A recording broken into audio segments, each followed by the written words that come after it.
Hello students, આજે આપણે ધોરણ 11નું ચેપ્ટર નંબર 13ના લેક્ચર નંબર 4માં પ્રકાશ સંશ્લેષણની ક્રિયા ક્યાં થાય છે તો 13.3 મુદ્દો એ આપણે સમજવાનું છે.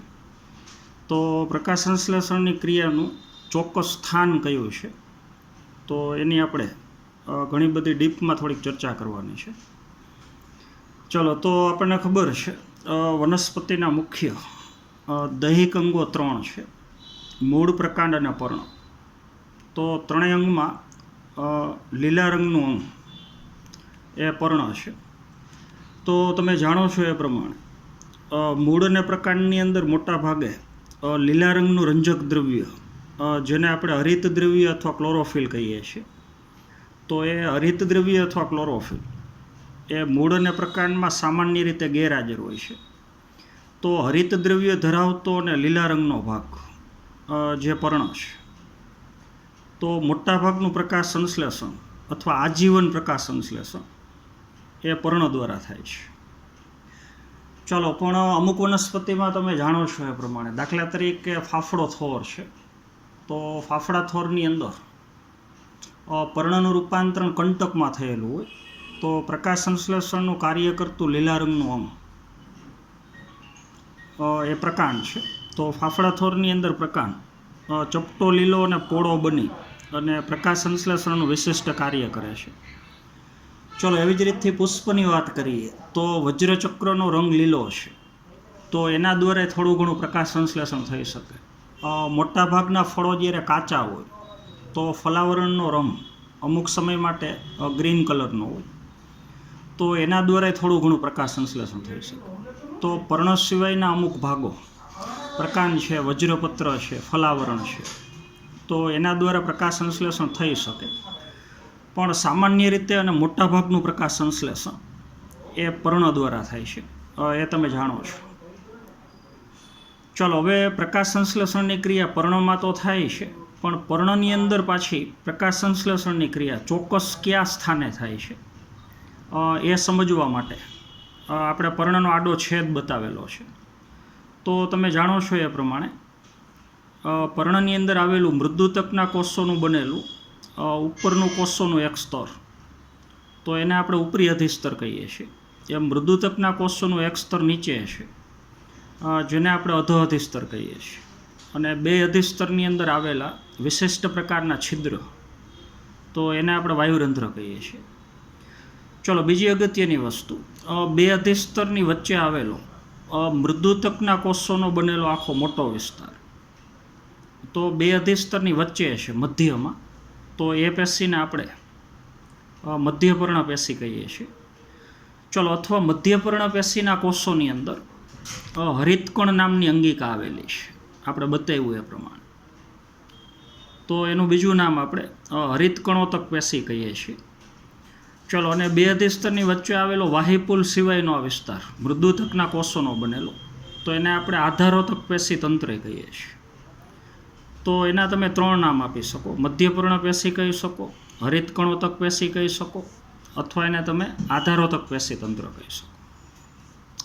તો મધ્યપર્ણ પેશીના કોષમાં હરિતકણ નામની અંગિકા હાજર છે. ચલો, તો એમાંથી એક કોષ આપણે બાજુમાં મોટો કરીને બતાવ્યો છે. તો મધ્યપર્ણ પેશીના કોષમાં મોટી સંખ્યામાં હરિતકણો હાજર છે.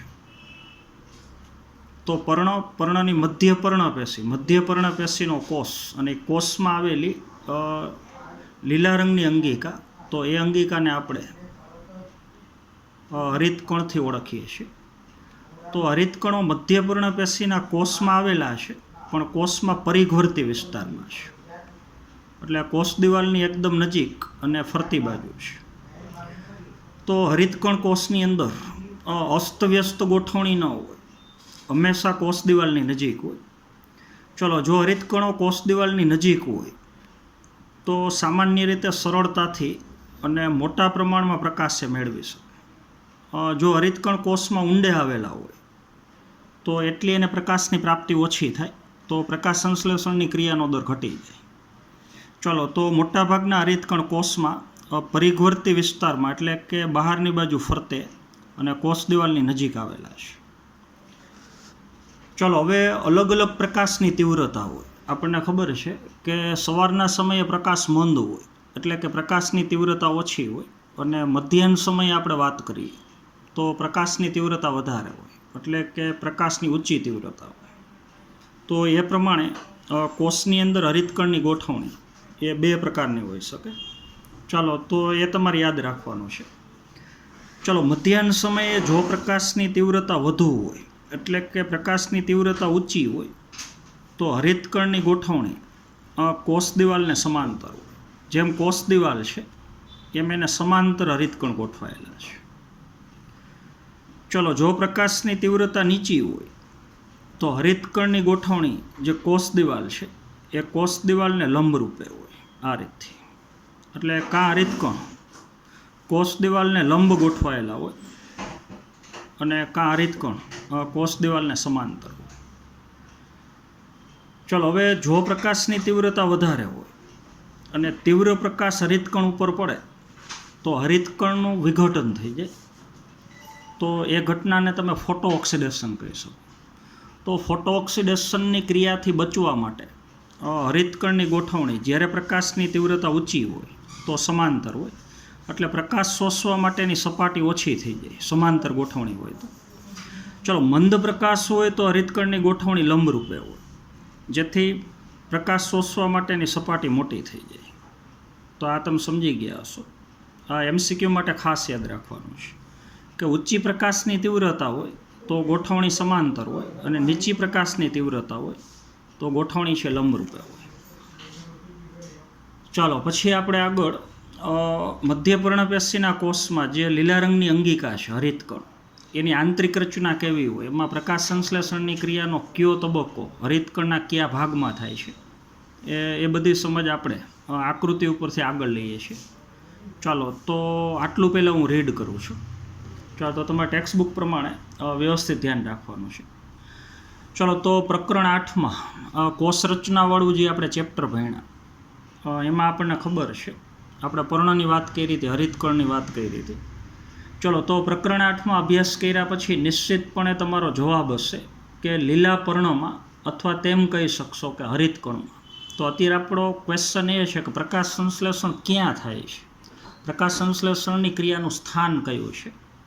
તો પ્રકાશ સંશ્લેષણ થાય છે વનસ્પતિના લીલા પર્ણની અંદર, અને પર્ણમાં પણ ખાસ કરીને મધ્ય પર્ણપેશીનો કોષ અને કોષમાં આવેલી લીલા રંગની અંગિકા એટલે હરિતકણ. ચાલો તો લીલા પર્ણમાં અથવા તમે કહી શકશો કે હરિતકણમાં. ચાલો તો તમે બિલકુલ સાચા છો. તો પ્રકાશ સંશ્લેષણની ક્રિયા વનસ્પતિના લીલા પર્ણમાં થાય છે, પરંતુ તે વનસ્પતિના અન્ય લીલા ભાગોમાં થાય છે. તો પર્ણ સિવાયના એવા કયા અંગો છે કે જેમાં પ્રકાશ સંશ્લેષણ થઈ શકે? તો પ્રકાંડમાં થઈ શકે, આપણે વાત કરી એ પ્રમાણે. અમુક ફળના ફલાવરણમાં થઈ શકે, વજ્રપત્રમાં થઈ શકે.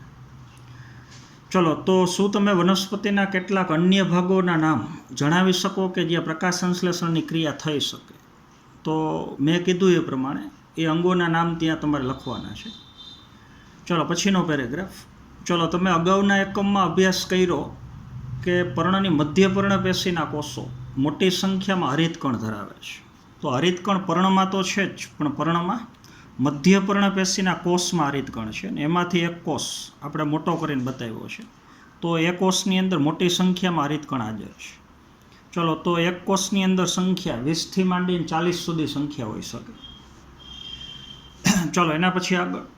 ચાલો સામાન્ય રીતે મધ્યપર્ણ કોષોની કોષ દિવાલ નજીક હરિતકણો શ્રેણીબદ્ધ ગોઠવાયેલા હોય છે.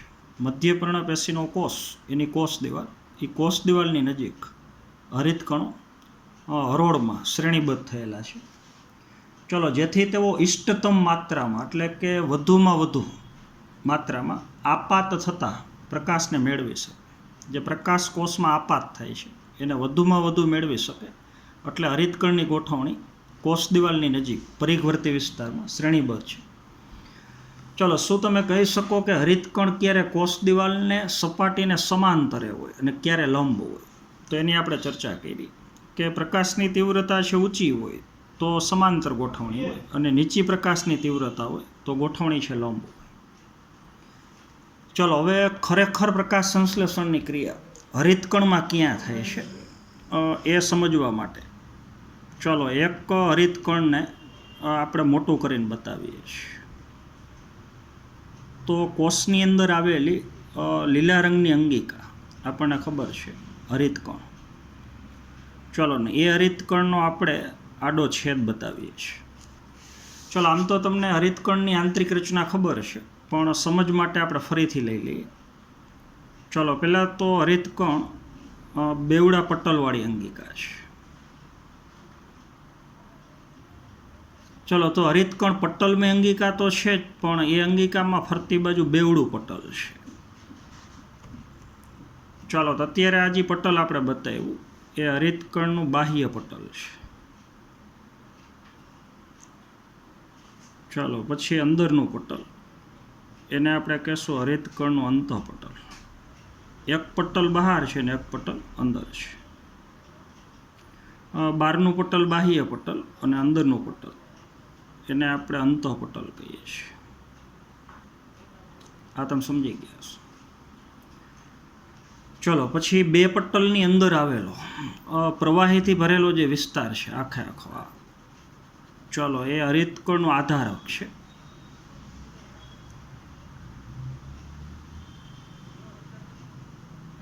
ચાલો તો આજે આખું પ્રવાહી ભરેલું છે એ પ્રવાહીને આપણે હરિતકણનું આધારક કહેશું.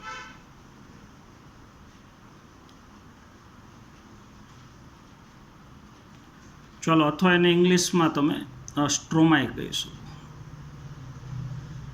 પ્રવાહીથી ભરેલો આખો વિસ્તાર, તો એ ભાગને આપણે કહેશું આધારક અથવા સ્ટ્રોમા. ચલો એ આધારકની અંદર જે રચના છે, જો અત્યારે મેં દર્શાવી, પહેલાં એક જ રચના બતાવી. ચાલો તો ચપટી કોથળી જેવી રચના, અને એ પોતાની ફરતી બાજુ પટલ ધરાવે છે, તો એને તમે થાઇલેકોઇડ કહી શકો. ચલો હવે ઘણા બધા થાઇલેકોઇડની સિક્કાની થપ્પી જેવી આખી જે રચના બને, તો એને તમે ગ્રેનમ કહી શકો.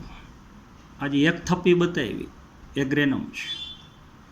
ચલો તો હરિતકણની અંદર ઘણા બધા ગ્રેનમ છે.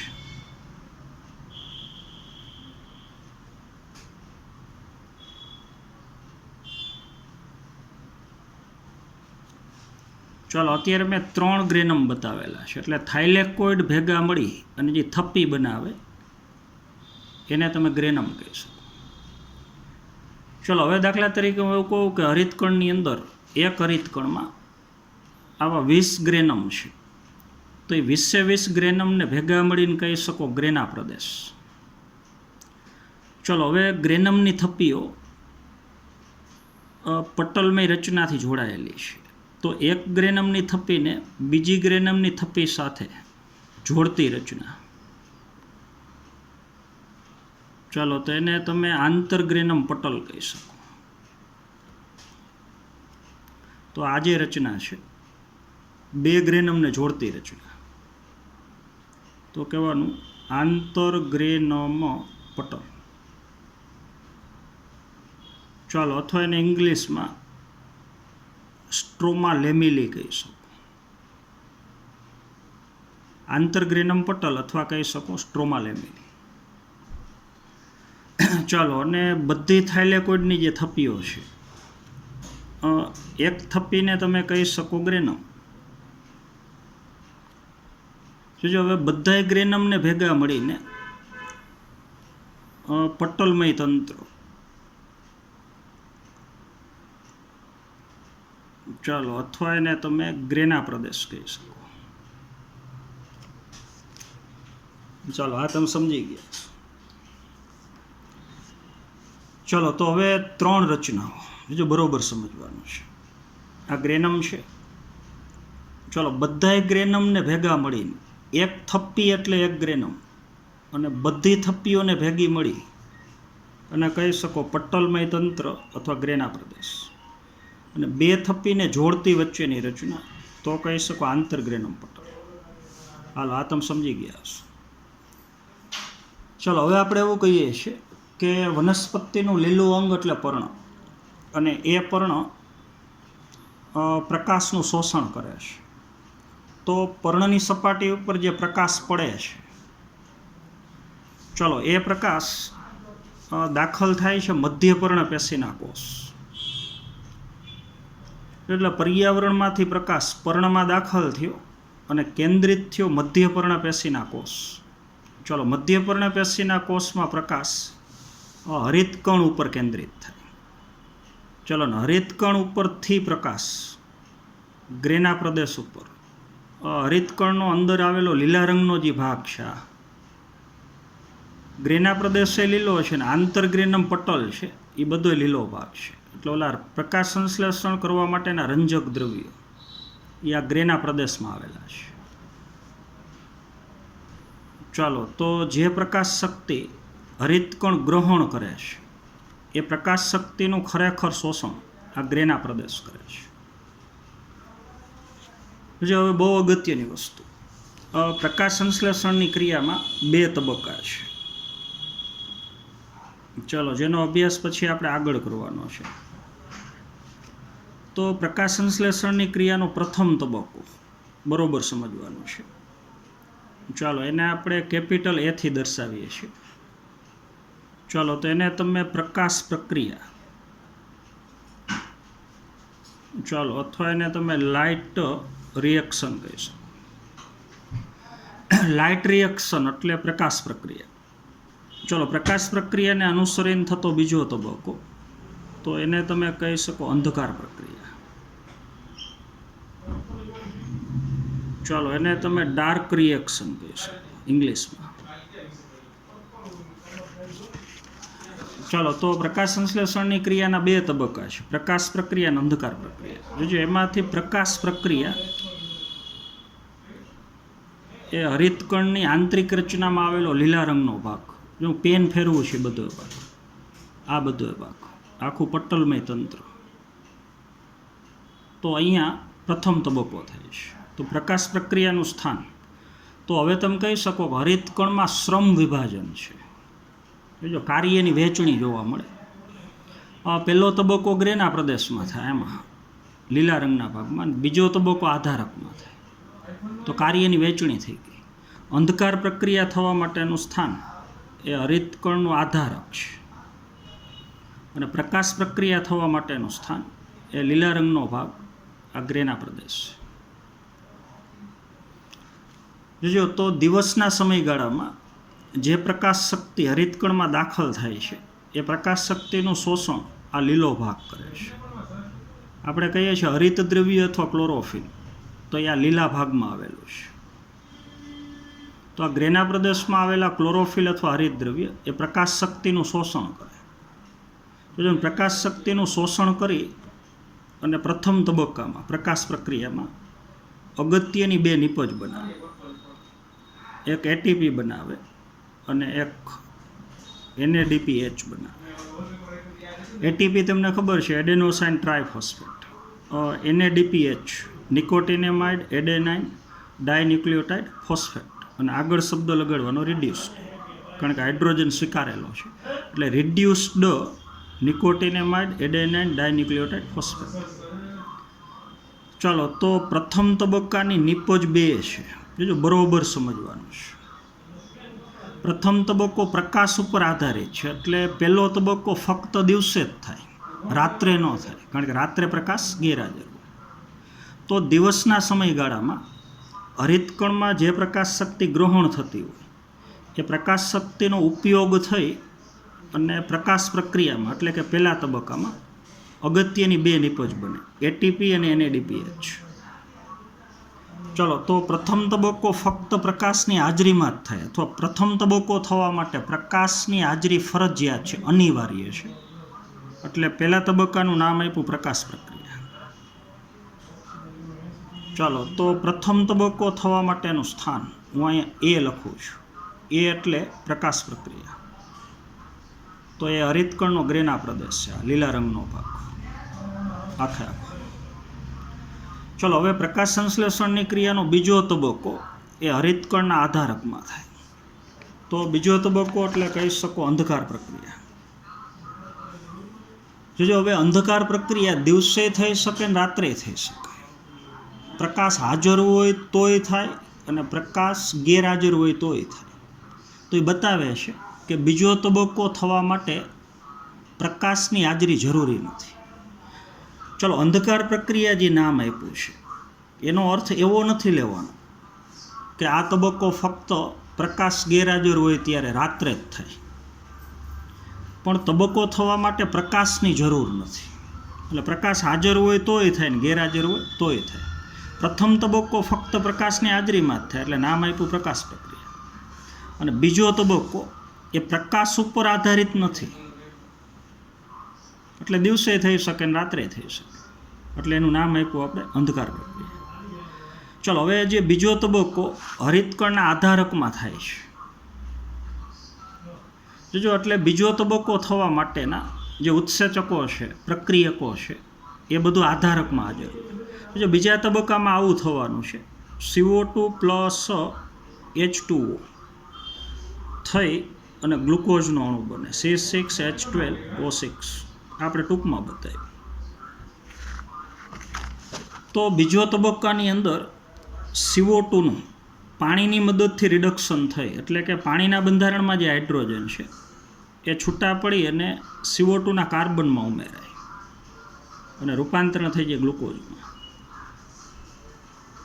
તો બીજો તબક્કો થવા માટેના જે CO2ની જરૂર છે, આ ક્રિયા થવા માટેના જે ઉત્સેચકની જરૂર છે, એ બધું આધારકમાં હાજર હોય. ચલો, બીજી અગત્યની વસ્તુ,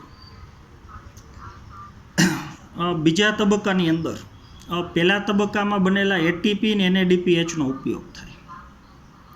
બીજા તબક્કામાં CO2નું રિડક્શન થઈ અને જે ગ્લુકોઝ બને છે એ ક્રિયા માટે પહેલા તબક્કામાં બનેલી બે નિપજ જરૂરી છે. જો બરોબર સમજ. તો હવે તમે કહી શકો કે ATP અને NADPH એ બેના હોય આ લીલા રંગના વિસ્તારમાં, એટલે કે ગ્રેના પ્રદેશની અંદર. ગ્રેના પ્રદેશમાં બનેલા ATP અને NADPH પછી જતા રહી આધારકમાં, અને આધારકની અંદર એનો ઉપયોગ થશે બીજા તબક્કામાં. તો હવે તમે કહી શકો અંધકાર પ્રક્રિયા પ્રકાશ ઉપર આધારિત નથી. અંધકાર પ્રક્રિયા થવા માટે સીધી પ્રકાશની જરૂર નથી, પણ પ્રકાશ પ્રક્રિયાની જે નિપજ છે ATP અને NADPH એના ઉપર આધારિત છે. તો પહેલો તબક્કો જેટલો ઝડપી થાય એટલી આ બે નિપજ વધારે બને. તો એને અનુસરીને બીજા તબક્કાનો વેગ પણ વધે, કારણ કે અંધકાર પ્રક્રિયામાં પહેલા તબક્કાની બે નિપજ વપરાય. તો બીજો તબક્કો થવા માટે ATP અને NADPH એ જરૂરી છે. ચલો, તો પ્રથમ તબક્કો પ્રકાશ પ્રક્રિયા થવા માટેના ઘટકો આ ગ્રેના પ્રદેશમાં હાજર હોય, અને બીજો તબક્કો એટલે અંધકાર પ્રક્રિયા એ થવા માટેના બધા ઘટકો એ હરિતકણના આધારકમાં હાજર હોય. ચાલો, આ તમે બરોબર સમજી ગયા છો. ચાલો, તો આટલું હું ટેક્સ્ટબુક પ્રમાણે આખું રીડ કરું છું. ચાલો, ટેક્સ્ટબુકમાં તમને જે હરિતકણના છેદનું ઇલેક્ટ્રોન માઇક્રોસ્કોપ દ્વારા રેખાંકિત જે નિરૂપણ આપ્યું છે એ નામ નિર્દેશન બધાએ તમારે યાદ રાખવાના છે. ચાલો, તમે સરળતાથી સમજી શકો એવા બધા નામ નિર્દેશન છે. ચાલો, તો બીજો પેરેગ્રાફ હું વાંચું છું. ચલો, તમે પ્રકરણ 8માં હરિતકણની સંરચનાનો અભ્યાસ કર્યો છે. તો હરિતકણમાં એક પટલમય તંત્ર ધરાવતું ગ્રાના, જોજો પટલમય તંત્ર, આ જે બધી રચના છે એમાં ફરતી બાજુ પટલ છે, એટલે આ પટલમય તંત્ર ધરાવતું આખો આ ગ્રાના પ્રદેશ અથવા એને ગ્રેના પ્રદેશે કહી શકો. ચાલો, પછી આંતરગ્રેનમ પટલો, ગ્રેના પ્રદેશની બે રચનાને જોડતું વચ્ચેનું આંતરગ્રેનમ પટલ, અથવા એને સ્ટ્રોમા લેમેલી કહી શકો. અને તરલ આધારક ફ્લુઇડ સ્ટ્રોમા, એટલે કે પ્રવાહી આધારક, આ બધું આખો પ્રવાહીનો વિસ્તાર હોય છે. ચાલો, હવે હરિતકણમાં સુસ્પષ્ટ શ્રમ વિભાજન જોવા મળે છે, કાર્યની વહેંચણી. આ જે ગ્રાના પ્રદેશ છે એમાં પ્રથમ તબક્કો થાય અને આધારકમાં બીજો તબક્કો, તો કાર્યની વહેંચણી જોવા મળે છે. ચલો, પટલમય તંત્ર પ્રકાશ ઉર્જાને વિવિધ રીતે ગ્રહણ કરવા માટે આ જે પટલમય તંત્ર છે ગ્રાના પ્રદેશ, એ પ્રકાશ ઉર્જાને ગ્રહણ કરી અને અગત્યની બે નિપજ બનાવે, ATP અને NADPH. ચાલો, અને એટીપી તેમ NADPH એનું સંશ્લેષણ કરવા માટે જવાબદાર છે, એટલે ત્યાં પહેલો તબક્કો થાય છે પ્રકાશ પ્રક્રિયા. ચાલો, આધારક પ્રદેશની અંદર આ જે પ્રવાહી છે ત્યાં ઉત્સેચકીય પ્રક્રિયા દ્વારા, એટલે કે ઉત્સેચકની મદદથી, ચાલો, CO2 ને સાંકળીને, એટલે CO2 નો ઉપયોગ કરીને, ચાલો, વનસ્પતિને શર્કરાના નિર્માણ તરફ દોરી જાય છે. એટલે બીજા તબક્કામાં ગ્લુકોઝ નામની શર્કરા બને છે. બીજા તબક્કામાં CO2 નો ઉપયોગ થઈ અને શર્કરાનું નિર્માણ થાય છે ઉત્સેચકોની મદદથી. તો આ બધા ઘટકો આધારકમાં હાજર છે. ચાલો, તો એ તમે સમજી ગયા હશો.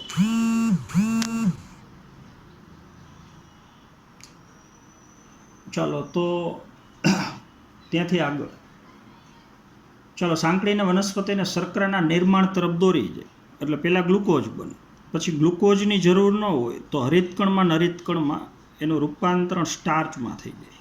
આપણને ખબર છે, સ્ટાર્ચ સ્વરૂપે એનો સંગ્રહ થઈ જાય. ચાલો, પછી એ સ્ટાર્ચમાં રૂપાંતરણ પામે. જોજો તો પ્રથમ પ્રક્રિયા પ્રત્યક્ષ રીતે પ્રકાશ દ્વારા સંચાલિત હોવાથી તેને પ્રકાશ પ્રક્રિયા કહેવાય. જે પહેલો તબક્કો છે એ ફક્ત પ્રકાશની હાજરીમાં જ થાય, એટલે એને આપણે પ્રકાશ પ્રક્રિયા કહી શકીએ. ચલો, બીજી પ્રક્રિયા પ્રકાશ ઉપર પ્રત્યક્ષ રીતે, બીજી પ્રક્રિયા પ્રકાશ ઉપર આધારિત નથી. આજે આધારકમાં તબક્કો થાય છે અંધકાર પ્રક્રિયા, એ સીધી પ્રકાશ ઉપર આધારિત નથી. ચલો, પરંતુ પ્રકાશ પ્રક્રિયાની નિપજો ઉપર આધારિત છે.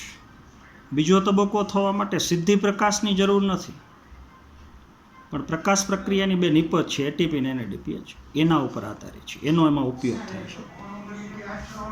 ચલો, આમ તેને અંધકાર પ્રક્રિયા કહે છે. તો આનો અર્થ એ ન થાય કે તેઓ ફક્ત અંધકારમાં થાય છે. અંધકાર પ્રક્રિયા નામ એટલા માટે નથી આપ્યું કે જે ફક્ત અંધકારમાં થાય. અંધકારમાં એ થાય ને દિવસે થાય. ચાલો, પણ તેઓ પ્રકાશ ઉપર સીધો આધારિત નથી, એટલે એનું નામ આપ્યું છે અંધકાર પ્રક્રિયા. ચાલો, તો આજના પીરિયડમાં આપણે અહીંયા સુધી રાખશું. Thank you.